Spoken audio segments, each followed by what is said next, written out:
প্ৰাণৰ শিল্পী জুবিন গাৰ্গক চৰম অপমান ধুবুৰীৰ গৌৰীপুৰৰ জালেৰ আলগা অঞ্চলত জুবিন গাৰ্গৰ জন্মদিনৰ নামত হল অশ্লীল নৃত্য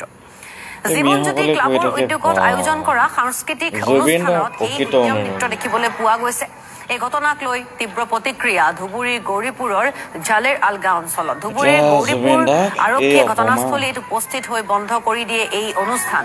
100 টকাত বিক্ৰী হৈছিল এই অনুষ্ঠানৰ গাৰ্গৰ শ্ৰদ্ধাঞ্জলিৰ নামত একাংশৰ এনেধৰণৰ উদ্ভণ্ডালিও দেখিবলৈ পোৱা গৈছে আৰক্ষী অনুষ্ঠান বন্ধ কৰি দিয়াৰ পিছতেই সৃষ্টি হল হুলস্থুলীয়া পৰিৱেশ অনুষ্ঠান হঠাৎ বন্ধ কৰি দিয়াৰ বাবে উত্তেজিত হৈ পৰে একাংশ লোক